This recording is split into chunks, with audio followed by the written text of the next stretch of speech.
이번 시간에는 우리 H룩업, V룩업, 그리고 매치 함수의 옵션에 대해서 같이 한번 살펴보도록 하겠습니다. 자, H룩업, V룩업의 옵션이요. 옵션에는 두 가지가 있습니다. true가 있고 false가 있고 두 가지가 있는데 true 같은 경우에는 우리가 생략해서 사용할 수 있습니다. 얘가 우리가 옵션을 생략하게 되면 자동으로 그게 true다 라고 그렇게 기억하시면 돼요. 자, false 먼저요. false다 그럼 false는 내가 찾고자 하는 값이랑 정확하게 100% 일치하는 값만 찾아줘요. 만약에 일치하는 값이 없으면 오류가 나옵니다.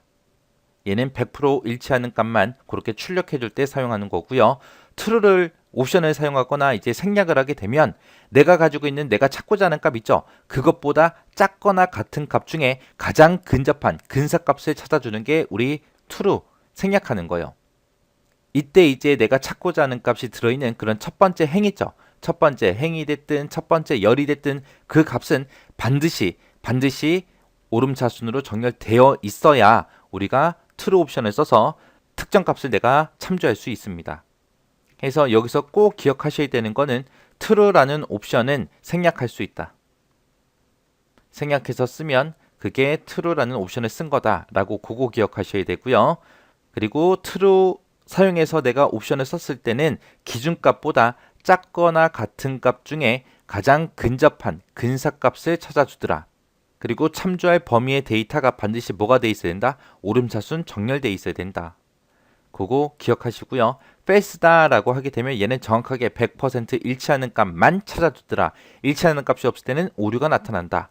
그거 기억하셔야 됩니다. 자, 그 다음에 이제 매치 옵션이요. 매치 옵션에는 이렇게 세 가지 있습니다. 1이 있고 0이 있고 마이너스 1이 있고 이렇게 세 가지가 있어요. 0이다 그러면 0은 정확하게 100% 일치하는 값을 찾아라 그런 뜻이고요.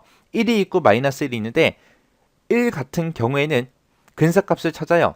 마이너스 1도 근사값을 찾습니다. 근데 근사값 찾을 때 기준값보다 작거나 같은 값 중에서 기준값보다 작거나 같은 값 중에서 근사값 찾는 거고요. 마이너스 1을 쓰게 되면 기준값보다 크거나 같은 값 중에서 가장 근사한 근사값을 찾아줍니다.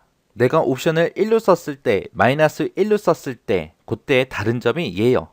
1로 쓰게 되면 해당 범위가 반드시 뭐가 돼 있어야 된다? 오름차순으로 정렬돼 있어야 된다. 마이너스 1을 썼을 때는 해당 범위가 반드시 내림차순으로 정렬이 꼭 돼 있어야 돼요. 만약에 범위가 오름차순 정렬되어 있는데 내가 마이너스 1을 쓰게 되면 오류 나와요. 내가 옵션을 1을 썼는데 그 범위가 내림차순 정렬되어 있어도 오류가 나옵니다.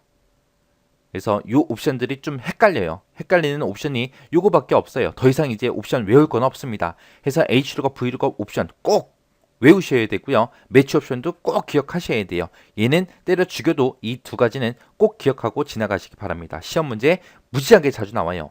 헷갈리니까.